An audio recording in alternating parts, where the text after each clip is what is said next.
All right, so today we're working on the buggy, and I need to remove this carb because this clamp doesn't hold it in place.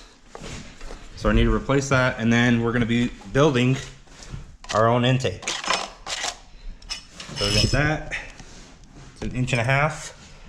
We got a little pipe, and then we got our air filter. So that's all gonna be built onto that, and it's gonna go onto that carb. Because the carb that they send you tends to hit this part of the frame right here. And so we need to bring that filter out, and I took the stock filter out.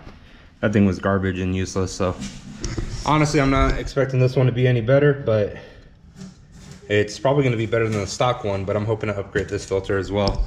So we're going to get that taken care of. All right, so I got the factory clamp off, and the issue is that this carburetor has a smaller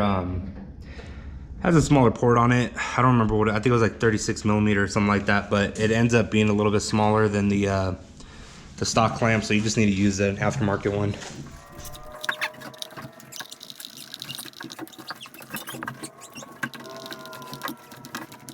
All right, now we got a new clamp on there. The carburetor is secured. So now we're gonna build our intake out of sink fixtures.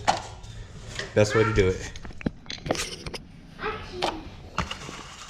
So the rubber clamp on this is gonna mount that to the carburetor.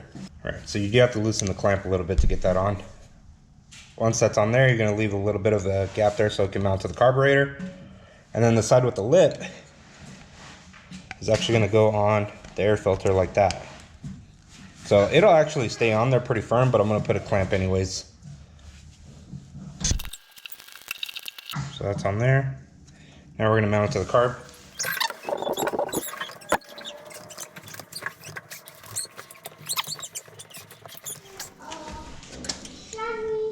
Man, that was actually a pain in the butt to get on there, but once it's on, it's good. All right.